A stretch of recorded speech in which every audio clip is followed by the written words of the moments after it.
Prior to taking this SPO workshop, you must take SPO 001 Procurement Basics about 20 minutes, which is offered on demand.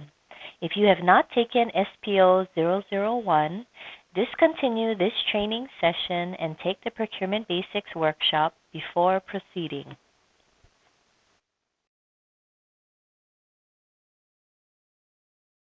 Good afternoon. My name is Kevin Takesu and I work for the State Procurement Office, and I'm doing the workshop for procurement exemptions from HRS Chapter 103D. This is workshop number 125, and references for exemptions would be HRS 103D-102. That's the law that governs exemptions. And the administrative rules is HAR 3-120. You can find the HARs on our state procurement website on hawaii.gov/SPO. Okay, so anyway, let me cover this area here. Before we cover exemptions, I do want to cover delegation of authority. We do cover this in every workshop, but it is very important. For the executive branch, pursuant to the procurement delegation 2010-01, this delegation is allowing the chief procurement officer to further delegate authority to designated procurement officers and to further delegate to personnel such as you. So there is an update on this delegation. It's Procurement Delegation 2010-02 and referring specifically to the procurement officers. Anyway, you can see on the, as far as pertaining to procurement exemption, that's covered on page 2, paragraph 2, for requests for procurement exemptions via SPO Form 07. And this workshop is a good deal, or part of it has to do with the submittal of the SPO Form 7. That's a request from the agency to the Chief Procurement Officer for a exempt contract.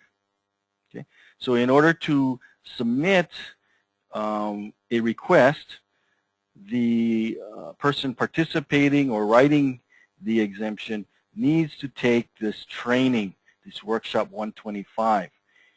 They do not need delegation in order to write it, is because exemptions or procurement exemptions is not one of the procurement methods in the procurement code.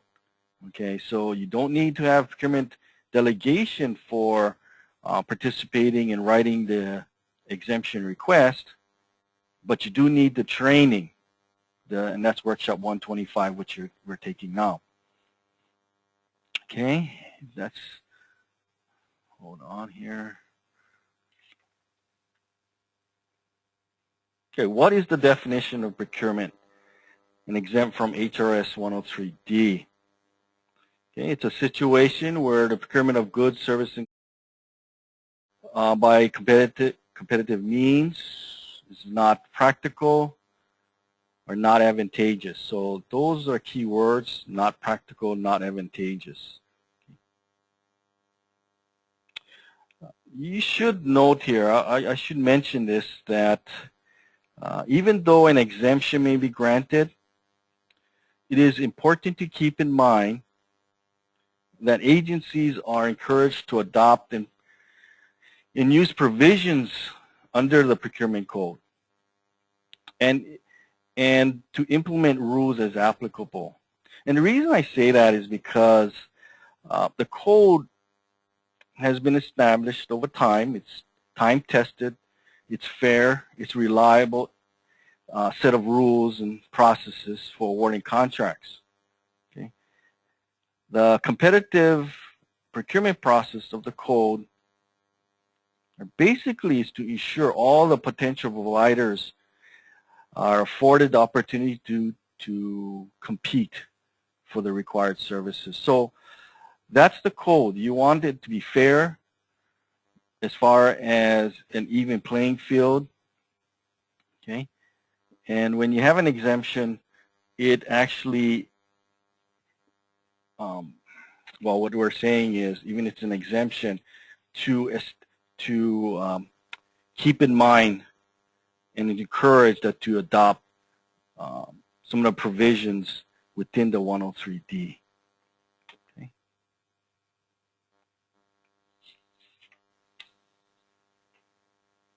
Okay, where are procurement exempts? Procurement's exempt from Chapter 103D, where they currently listed. You can get to view the procurement exemptions. You can obtain them in 3 ways. Okay, you can get it by statute, which is covered under 103D-102, by rules, which is the HARS, under 3-120, and by the Chief Procurement Officer, which is allowed under the statute, yeah, which is 103D-102, subparagraph L. Okay. But for the first bullet, under HRS section 103D-102, it can be broken down into approximately 26 exemptions. Okay. I'll mention each exemption, but I will not go in great detail in it, because if it applies to you, you could do research and find out more about that exemption, or you can give me a call if you have questions on it. But under 102, the exemptions are broken down primarily in these categories. 1, where the government, it's for distribution, disbursement of government funds. Well, 2, it's procurements from a government body.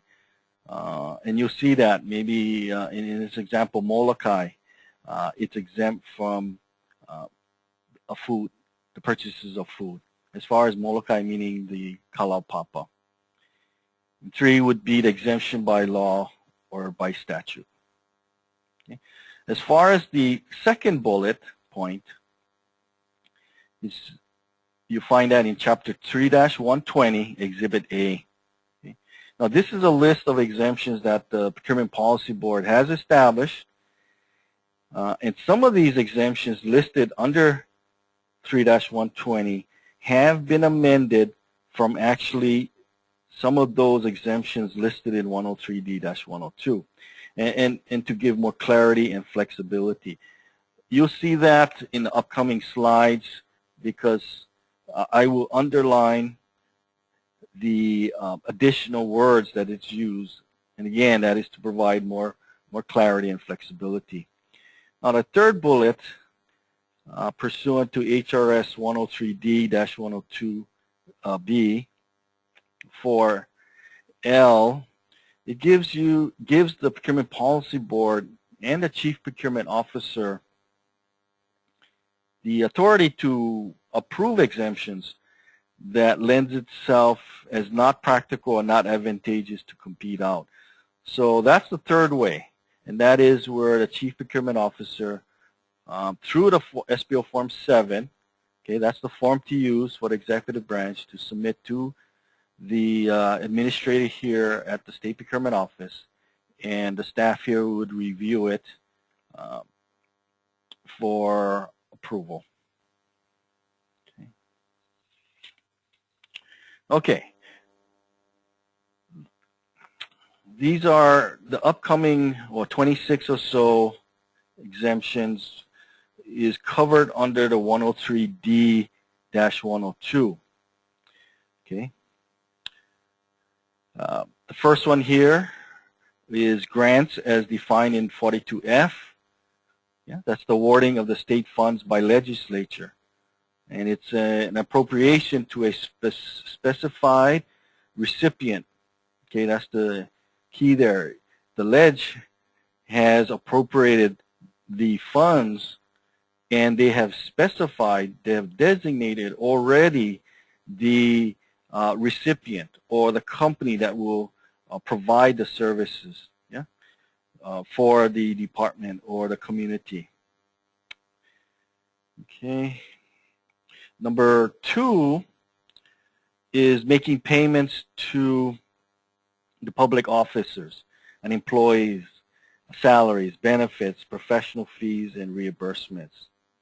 Therefore, as I mentioned earlier, boat 1 and 2 bullets would be considered as the disbursement of government funding.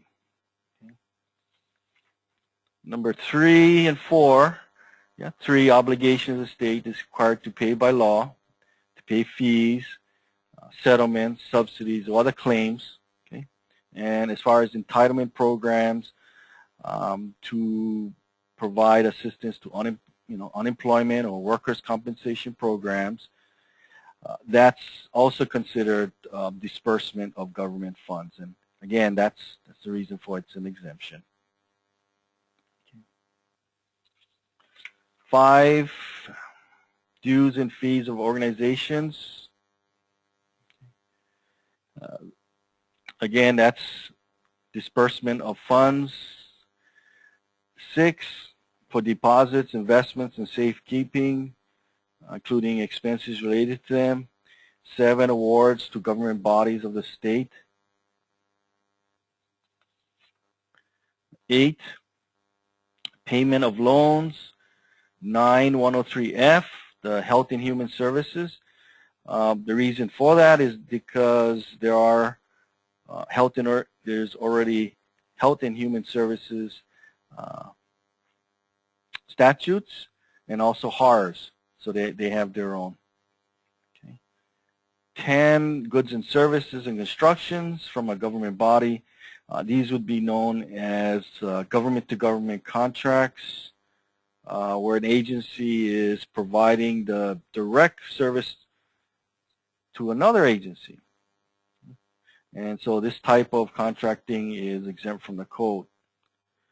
The UH bookstore is excluded from this. It's because it's considered like a retail outlet.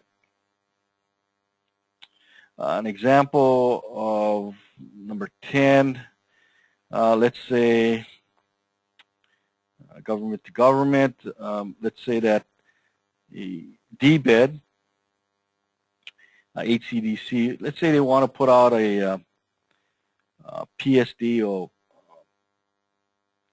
correctional services such as weeding, weed whacking, and things like that. They may contract with the PSD, and they would make a MOU or memorandum of understanding, and this would be considered government-to-government contract. Okay, and again, this would be exempt type of contract. All right, moving on. 11, expert witness. 12, works of arts, research and reference materials. You can see here, you can imagine if you had to award expert witness or arts or works of art, let's say, to the lowest bidder. Really, what kind of criteria you would use, as specifications you would use to make your decision. So that's one of the reasons it's very subjective and therefore not practical to compete out. Okay. 13 would be, again, research and reference materials. Okay. Why? That would be because a lot of the books, the resources, the professors, I guess, or the teachers would want to make sure that that type of book meets, I guess, their standards, and they're not all created equal. It wouldn't be, I guess, comparing apples and to apples in that sense. So it makes sense to exempt those. All right, moving on. 14. Here's where I mentioned earlier about meats or foodstuff that is exempt from Kalaupapa Settlement, and that's primarily due to its remoteness. Okay, the only commercial air that I know that I guess flies to Kalaupapa commercially would be like Pacific Wings. So obviously it's not at this moment to compete out. 15 opponents of athletic contests, 16 referring to the PUC, 17 performances like speeches or cultural or artistic presentations. Okay. I guess like works of art and expert witness, entertainment, speeches, they're really artistic presentations. They're very subjective. Okay. It wouldn't make sense to procure out. 18 goods and services from a commercial resale by the state. An example of a commercial resale, I would say, is City and County of Honolulu selling T-shirts at their satellite city hall or store. And I'm not sure if they still do that. They used to. And that's an example of commercial resale. 19, for the various services listed for issuance and sale of the state and county bonds. 20, contracting with attorneys on the matters arising under laws of another state or foreign country. So if you look at 20, it is conditioned though, because it is to provide legal services arising, well, from on matters arising under another state's laws or foreign country. Yeah, so it's rule specific in that sense, because procuring an attorney or, an attorney or special counsel, you can use professional services method, and you can also use the request for proposal method. Okay. But this one is rule specific, and that's the reason why it's exempt. 21, financial agreements under Chapter 37D.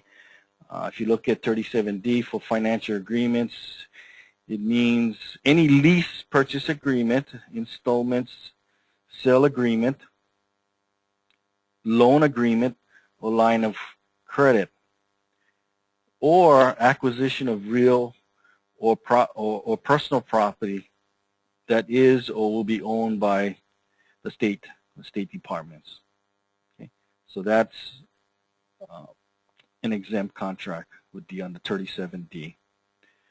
22 would be the trade agreements under the Uruguay Round General Agreement on Tariffs and Trade. Okay, this agreement led to the creation of the World Trade Organization, the WTO. Basically, this organization is responsible for monitoring national trade policies, handling trade disputes, and enforcing the GATT agreements, which are designed to reduce barriers or tariffs to international trade. Okay. If you have further questions, I do have a binder. Hawaii has been a part of the World Trade Organization for quite some time, I believe since 1987. And so if you have questions, you may call me on that. Okay, here we are at the second place you could find exemptions from the procurement code, and that is under HARS 3-120. Okay. So the next several slides I will be covering the exemptions found under Exhibit A. Okay.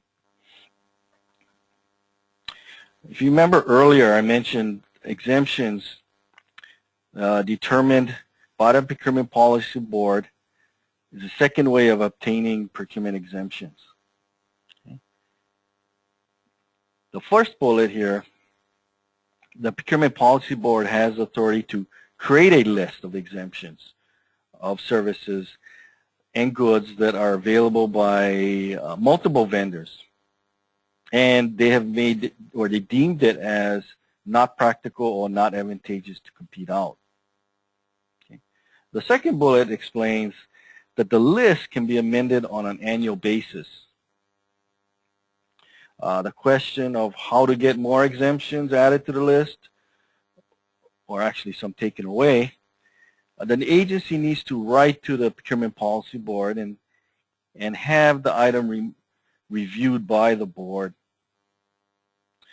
Once that's done, the State Procurement Office would in turn research the request. We would look at the validity of the exemption and its systemic use statewide. What I mean by systemic use is how many different agencies would benefit or would utilize that exemption. Yeah, not just from one agency or department. Okay. Also, if the exemption is mainly for the just the requesting agency. Okay. If that is the case, it would probably not. We would recommend not approval. Okay. Because if it is where it's just due to the requesting agency, if you look at the third bullet on the last, for the previous slide, you can get an exemption request through the Chief Procurement Officer. Okay, so that's another method or another mechanism. So, you know, why would you go through the Procurement Policy Board in that sense when you can actually address it or request it through the Chief Procurement Officer? Okay, here we go with the the exemptions under 3-120. Okay. The Procurement Policy Board, they will review it, the list annually. Second bullet well, when using the exemption writing on the procurement officer or the contract, what you need to do is you need to write down the exemption number. Okay, so when you write the purchase order, make sure you notate the exemption number. And make sure you file it in your procurement file. Even though it doesn't mention it under 103D-102, I would recommend the same thing, that you write down the procurement number or the exemption number under 103D-102 and make sure you put it on the purchase order, okay, and keep it in the file.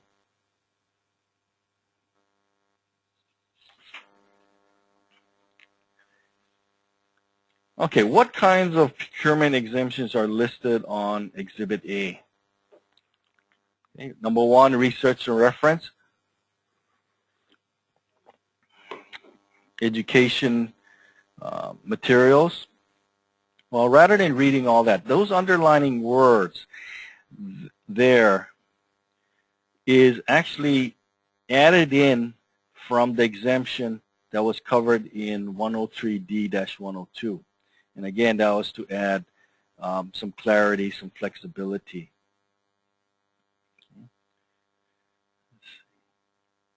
Okay. Number two would be the service of printers, rating agencies, support facility providers. So providers is the new, a word that was added in. 3, contracting with lecturers, speakers, trainers, facilitators, script writers. When we have specialized, and the word that the State Procurement Office want to emphasize is that these lecturers have specialized training and techniques or expertise. Okay. Here, competition is not feasible due to the numerous unique methods of training or speaking and in writing styles that individuals possess. So very subjective here in nature. Number 4, contracting of legal counsel, guardian, psychiatrist, psychologist, etc. That is required by court order. Okay. This was recommended by the judiciary as well as DCCA. Number 6, well actually number 5, that is no longer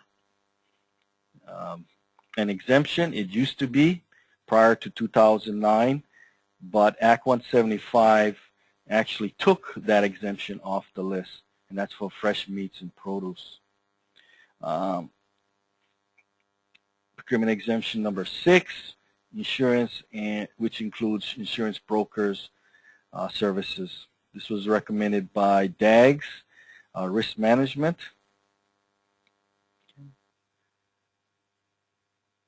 Number, again, 7, animals and plants. That was taken off from the list from Act 175. That removed it. Number 8 would be new and used items, which are advantageous and available in short notice, either through an auction, bankruptcy, or foreclosure. 9, food and fodder. What fodder is actually feed for animals. 10, the facility costs for conferences, meetings, and training sessions. Because many of the hotels or meeting halls may require a user agency to use their audiovisual setup, or they may require them to use the stages, or the electric wiring be done by that contractor. So that's the reason for this exemption. 11, advertisement in special publications, such as ethnic or foreign language, trade or professional publications. Okay. 12, arbitrators and mediator services. 13, interpreter services. This exemption for interpreter services was requested by the University of Hawaii and Department of Human Services, where hiring was for hiring sign language and for oral interpreter services of non-English speaking persons. Okay. 14,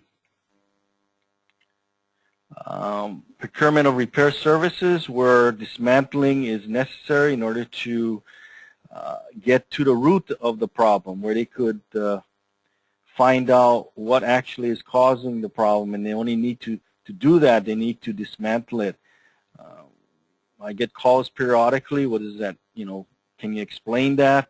And to me, the easiest way to explain that is if you had a serious car problem and the mechanic had to really dismantle the engine just to see what the problem, or to locate the problem.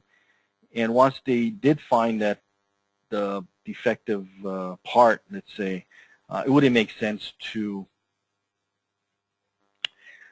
then put out a solicitation. It would make more sense to have that person repair it.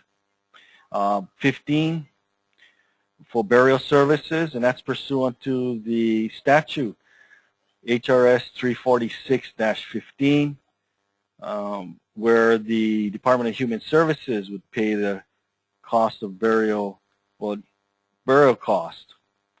These would be for unclaimed corpses, and I believe the limit is $400. 16, the radio and television airtime, when the selection would be based on ethnic or specific groups, basically the target audience. Yeah. 17, subscription costs, particularly for conferences or training workshops. 18, court reporter services. Okay. And that's it as far as the second star, as far as the exemptions from 103D for the HARs of 3-120 Exhibit A. Okay. So let me move on here. Now we come to the third star, and that's the third way of a contract being exempted. And if you read the screen, that in order to be approved, for the executive branch, you would have to submit the SPO Form 7, which would be found on our state procurement website, and where each of the chief procurement officers, depending on the jurisdiction you have that they're in, would approve the procurement exemptions. Okay. And for the executive branch, it would be the state procurement office that you would submit the SPO Form 7. Okay, when is the Chief Procurement Officer approval exemption from HRS 103D necessary? Okay.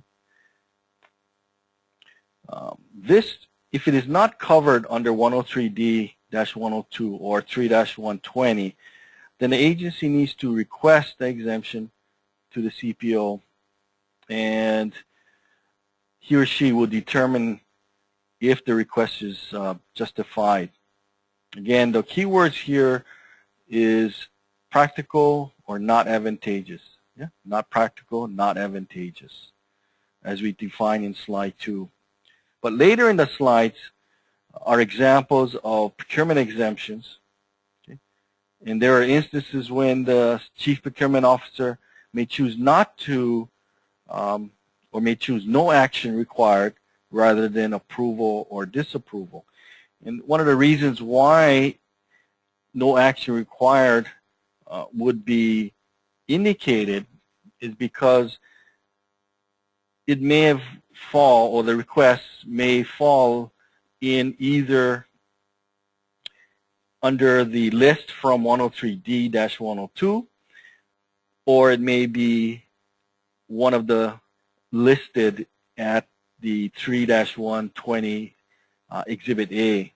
Yeah, so it may be already in there, and so there's no need for have it being submitted to the State Procurement Office, and therefore the no action required may be marked on the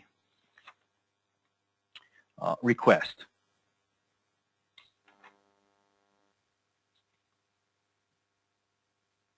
Okay, now how does the agency obtain the SPO form, the CPO approval exemption from Chapter 103D?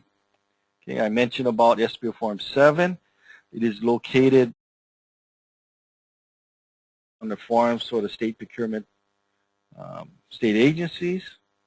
Okay. Please download the most current. Okay. And when you review the form, please do not ask us for words to use to write it.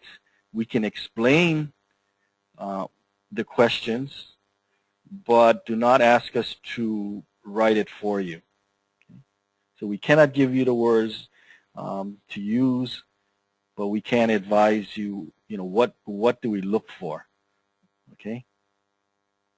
Now, if the space provided on the form is insufficient for explanation, for full explanation, please submit attachments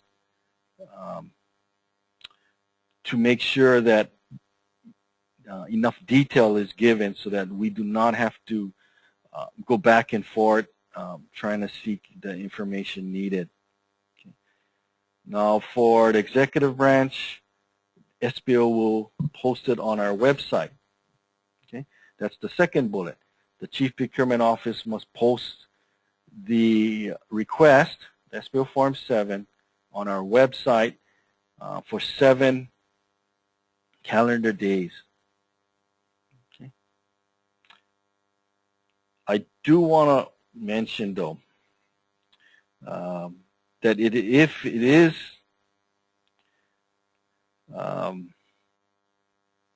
awarded, please make sure you post it. You post the award. Okay. I think some agencies get a little confused that, yes, the State Procurement Office will post the request, but once the request is posted after, when it's approved, the agency has a responsibility to, when they award to a vendor that has been, as far as a contract that's exempted, they are responsible for posting that award on the State Procurement Office reporting site.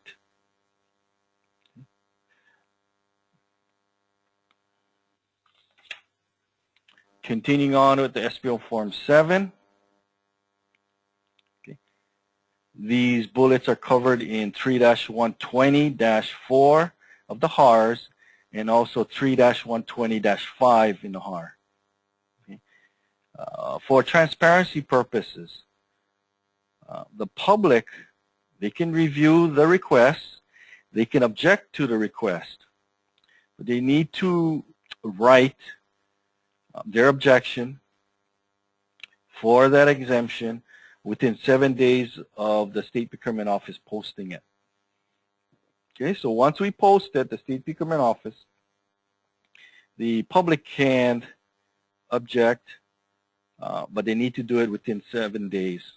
Okay? And the Chief Procurement Officer can take those objections into consideration whether to grant approval. Now, if it's lacking justification, then the CPO can disapprove the request. He doesn't have to wait, or she doesn't have to wait for the 7 days to disapprove. Okay, not like the approval; they would wait 7 days. Okay, now these exemptions are not taken lightly. Because of transparency and posting on the website, and the public can see exactly what the exemption is about, and knowing that exemptions basically is restricting competition, right? Because you're not putting out a bid or a small purchase or an RFP or professional services. It's being exempted where the agency have designated a vendor to provide the services. Okay, so therefore SPO takes a real hard look at these requests very seriously, and so the agency needs to supply detailed information and data that supports an exemption. Okay, can it be more clear than that? Because if you think that, take a chance, why just submit it, you never know what you may get, well, I'll tell you, there's a lot of work that would be involved in justifying it.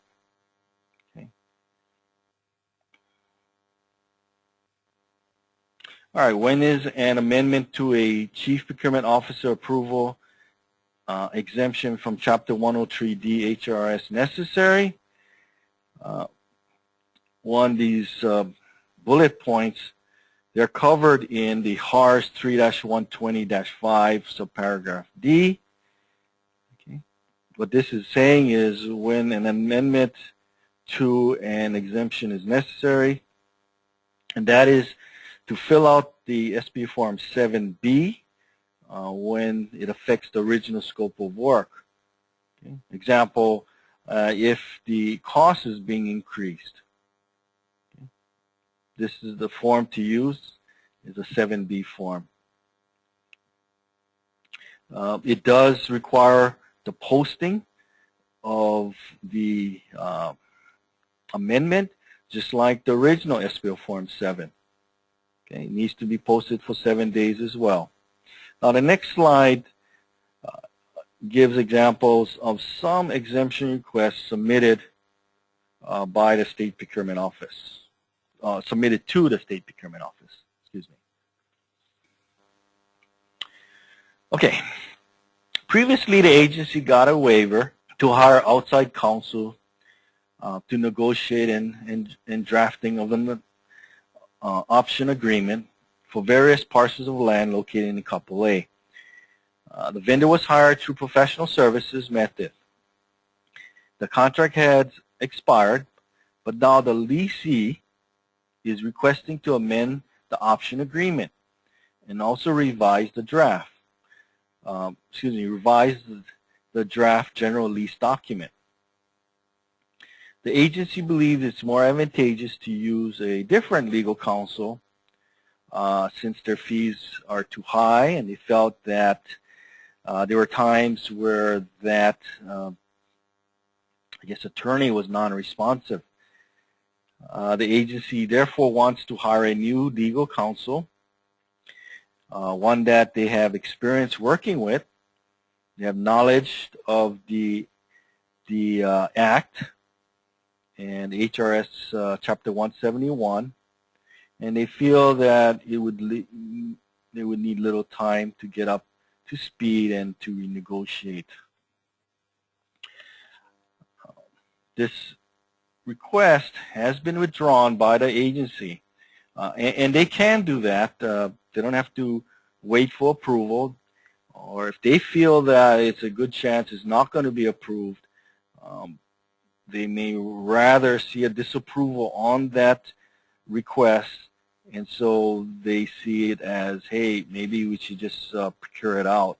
And so they did withdraw, made a withdrawal by the department. The reason is the explanation that was given in the request, and there were emails also that did not support. So it did not support the need to exempt the hiring of outside legal counsel, because pretty much it was more based on convenience between the agency and the selected vendor. They also could not or did not indicate no loss of revenue projections, and it wouldn't have changed really the estimated time savings. Okay, they could have still reprocure it as a professional services and still made and select the legal counsel all within the time frame. Okay, and so SBO, if they did not withdraw, it most have likely would have been a disapproval. I do want to mention or advise, I guess, that if the agency, to not wait to the last minute to submit these procurement exemptions. Rather, submit it as soon as possible, because you don't want to wait to the end or last minute and find out, oh, state procurement offices, they're not going to approve this solicit. They're not going to approve this request. And so what am I going to do now? Well, again, that would be a basis of poor planning. Okay, so we're advising that, hey, submit it timely. All right, here's another example. The Patient Protection and Affordable Act that was signed by President Obama on March 23rd, 2010. It was effective in June of that same year, and it contained provisions to benefit early retirees. Now, the new law provided about $5 billion to help support or assist employers with providing health coverage for their retirees. And the application for this process, you had to submit it to the federal government, and it was expected to be available on June 1st, 2010, or shortly after. And it was critical that the information be accurate and complete. And the applications were going to be processed in order that it came in. And so the agency wanted to request that the current benefits consultant, Aon, be the contractor contracted to submit the application to the EUFT. Now, according to the EUFT applications, They are to be submitted early. Okay. In doing so, they would have the best chance to receive funds. And the later is submitted, if the later you submitted, then it would have the least chances of being funded. And the agency felt that if they did submit it, they would receive about $15 million for that plan in 2010. Okay. Here, the request was approved, and the reason would be, meeting the application date or shortly after was crucial in the process of receiving the funding. The incumbent or the current insurance company, they already, through time working with the agency, they develop an understanding and knowledge of the various procedures and information systems and analysis and so forth. And so because of the critical time that it needed to be submitted, and that if they don't, they would lose the money, right? Then it became, it justified basically the need for that exemption. Here's another example. Let's say an agency is requesting an exemption to purchase the specific Abbott test strips through Abbott Laboratories diagnostic division. And this was done in 2005. The agency wanted to standardize their glucose meter strips statewide, meters statewide. They ultimately chose or wanted the Abbott Precision Extra meters, but they didn't do a solicitation. And then found out that the vendor decided, they wanted to supply the meters for free, so they accepted that. Now these meters that they acquired can only read their brand name and test strips. Okay? And the Abbott labs will not compete with their own distributors, and the agency would pay double the local prices for the same test strips from others. So the agency has been purchasing these test strips for several years now. Okay. That's the situation. This request was disapproved because the purchasing test strips were not done under competitive process. They made the decision that that's what they wanted, but they just chose that vendor. Yes, it was given for free, okay?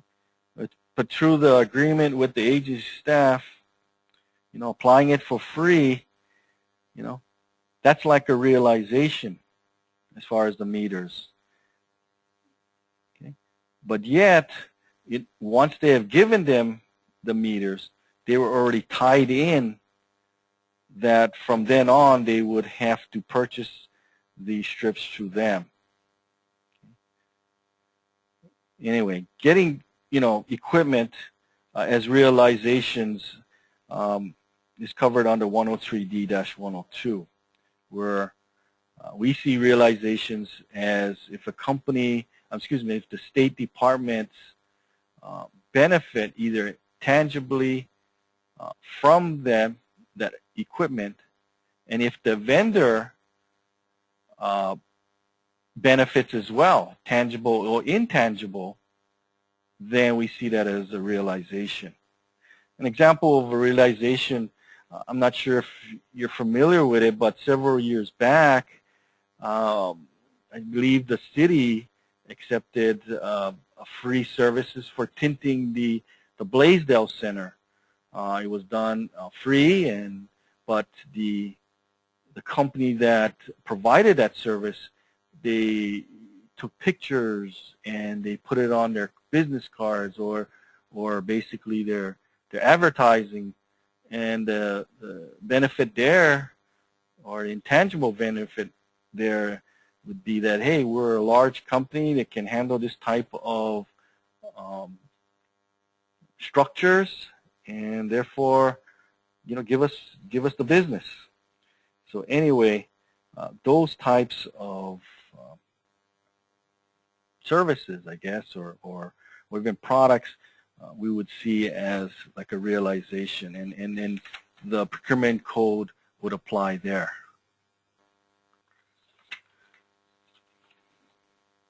Here's an example of a landscape maintenance request came in, and here specifically on cutting the grass at the Kaka'ako Waterfront Park. Here, in other parks as well, the agency was notified a contractor that they filed for bankruptcy. It lost the landscaper contractor's license and no longer maintained a liability insurance. Therefore, the agency needed to cancel or terminate the contract. What they did was they also requested from other agencies that if they could assist in maintaining the schedule, and I guess they contacted the DAG Central Services as well. And the end result is no one could assist. And therefore, to avoid increase in, I guess, the insects or vector infestation that exists, that if you don't cut the grass within so many days, they get really tall. So anyway, they came in with a request for exemption, and they did get 8 contractors that were contacted, and they submitted some quotes, and they wanted to request for $61,000. The request was approved until a new contract could be started. I believe, yeah, in fact, this was tied into other contracts like trash pickup, trash trimming, tree trimming, which they did all separately. And so I just advised them, if the contract had this scope, then there's no need to separate it out. Same vendor, you can fill out one form. I believe this is here is an example of a monthly advertising space, agency that I believe the Department of Health requesting an exemption. And for monthly advertising space, in free standing kiosks, in high volume and geographic shopping centers and malls throughout the state, the vendor Hawaii Malls solely represents the various malls that what they wanted to advertise in. There are no other vendors for the services for those specific malls. The program manager investigated the various sites and effectiveness in reaching the largest number of target customers, and to negotiate directly with the vendor. The request was approved. Since the department has determined that the audience can be best reached by these posters being advertised in these various kiosks. Okay. Let me move on here. Well, there's a question that came up previously.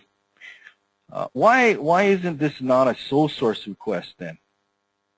Okay.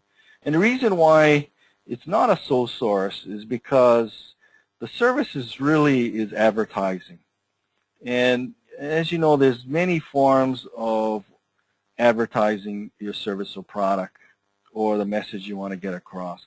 And so we don't see it as a sole source. Yeah? We see it as an exemption, because the sole source would be specifically only that company or manufacturer can provide that service. And so we saw it as advertising as the overall service. And yes, even though you needed or they wanted to advertise at, let's say, a certain mall, which therefore you needed to go through this vendor, advertising overall, that is the, yeah, that's what the reason for the exemption was, just basically for advertising. Okay, because there's like I said, there's many forms. In fact, if you remember back in your 3-120 Exhibit A, it mentions about exempt services for advertising on radio stations of that nature, and it's due to the target audiences.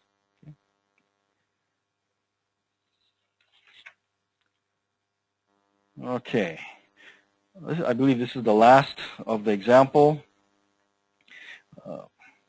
The title sponsorship for Hawaii Venture Capital Association, think tank community event on 5/24/2012 at the Plaza Club to discuss the raise awareness of the broadband.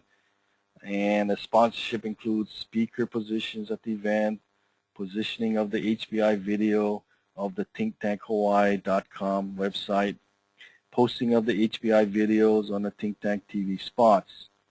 Okay, to promote, basically is the agency to want to promote broadband initiatives alone. Okay? And that is to reach a wide range of the population, and they wouldn't have enough staff to do it otherwise. And so the request was approved. Okay, little tricky here because prior to this one, the agency submitted a blanket exemption, and that was for basically event sponsorships.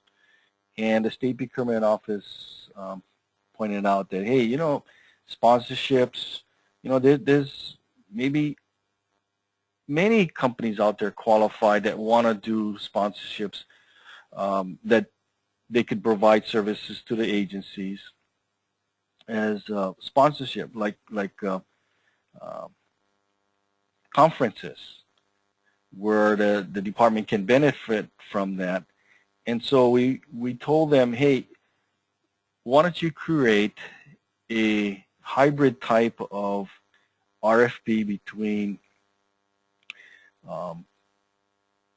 like an RFP where they would advertise what their missions are, and that companies out there that could provide those type of services for that mission, that they would apply for those sponsorships. Okay, and that is to be done earlier throughout the actually before the fiscal year starts. It's kind of like the professional services where they would put out a notice. And so that was worked on, and that was eventually approved. Okay. But this one that came in, the one example that you see here, actually came in after they were creating the RFP. And so because it fell in between the cracks, we approved it, okay, because it really, there was no time to wait on that. Okay. All right, let me move on here. Okay, how is procurement transparency achieved in this process? Now, the SPO Form 7 and the 7Bs are posted, and that's transparency on the State Procurement public website. And the documents submitted shall be kept in a respective exemption file, and it will be public information after the Chief Procurement Act, the CPO action, either approve or disapprove, unless it's not allowed under Chapter 92F. Okay, so what must be posted then? Okay, and I mentioned earlier about awards. Yeah, just because you have the exemption request approved and posted, the agencies are responsible for posting the awards. And here you can see the chart where for exempt contracts under 103D, if the contract is worth $2,500 and more, okay, so that's what you need to do. You need to post that. Okay, the next couple slides will show this. I do want to advise you that to also review the procurement circular number 2010-01, and that is regarding posting procurement awards, or we call it PANs. And for those of you who are posting, to take the State Procurement Office workshop for PANs. I believe that's workshop 140. This is the website that you can view other exemption awards. Okay, that's the one, that arrow on the top. You can also view the exemptions that your office has submitted, and to see what the status is.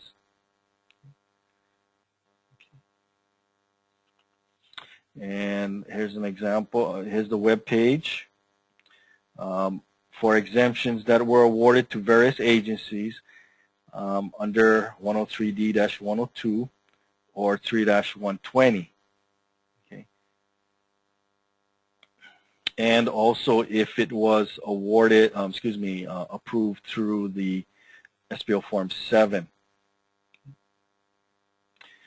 In order to get the information, just click on the blue contract and PO number, and you'll get the information on what the amount was, who was the awarded, as well as the scope, okay, and the contact person.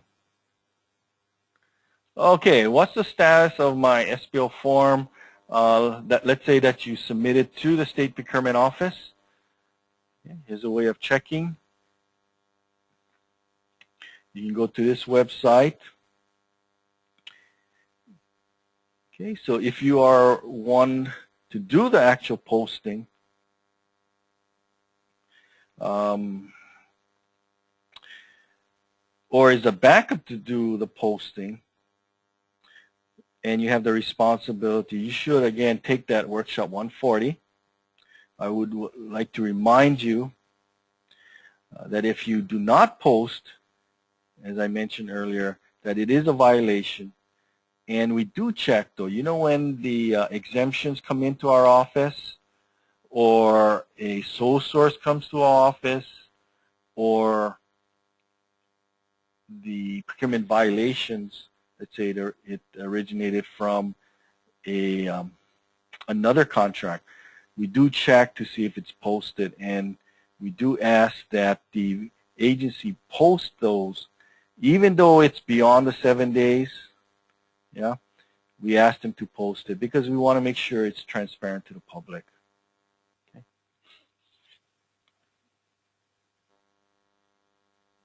okay, what contract forms to use?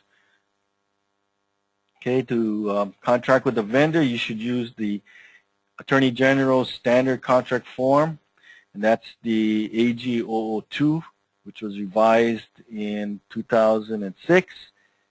You can find that on the Hawaii Form Central website. Okay.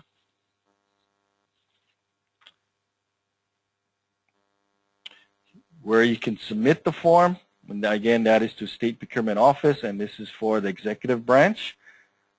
You can submit it. You can submit it through email form.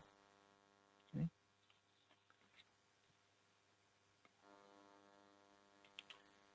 Here, to access the SPO Form 7 or the 7B form, you can go to the website here and download it. All right, here's a request for an exemption. Okay, Please use the most recent form or revised form. If not, it may be returned by our office. But what we do ask when we review these, we ask ourselves, now did the agency have sufficient time to put out a competition or bid? Okay, did they wait to the last minute, let's say? Okay, was work done so far? Yeah. And did the agency do its homework or research to find out if there are other vendors that can provide similar work? Okay, so we'll ask for documentation, we'll ask for questions. And unless there is, let's say, irrefutable reasons for this exemption, why would it not be advised or practical to open it up for competition? Again, if time is not a constraining factor for the funding. Yeah? And also make sure you explain in detail the justification.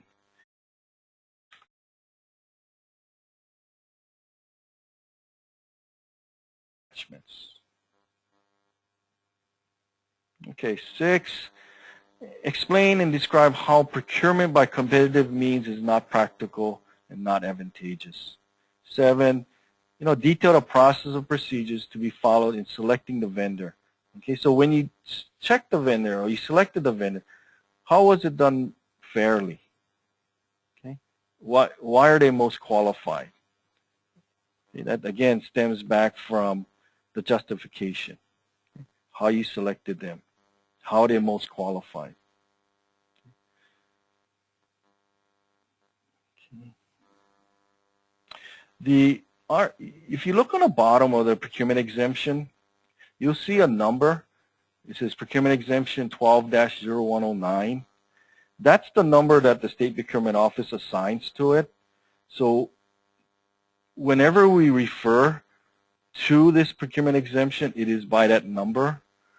So when we contact the person, the agency's contact person, we refer to this number. Okay? If you want to find out who it was assigned to, you can call our office because you may want to know the information on when it's going to be approved or who's looking at it. That's the number that our office will give you. Okay. Please also fill out the form completely. Make sure that the contact person has taken the training class and they are well informed about the request. Okay. And also read the CPO comments. I find that there are agencies out there that take the request but yet they don't read the comments. The comments are there for a purpose, and that is to say that it is just for the solicitation process only, that the rest of 103D actually applies. They need to be HC compliant in that sense, and who to contact. Here's the SPO Form 7B, and that is to amend the original procurement exemption, and it's pursuant to 3-120, and that is when you're amending the original SOW or statement of work. And these boxes 1, 2, 3, they're pretty self-explanatory. Yeah, you can see that there. And this is the back portion of the SPO Form 7B. Here's the web page that you can find information on procurement exemptions. You just click on goods, service, and construction, okay, and you'll find exemptions. And you can click on that, and you'll come to this page. Anyway, close to finishing up here. This is just a summary of, like a flow chart of the exemption process. So you can see on the top 3, you can get exemption either through 103D-102 or the HARS 3-120-4, Exhibit A. If it's listed in those, You do not need to submit it to the state procurement office. Okay, you can note it on your purchase order, the exemption numbers.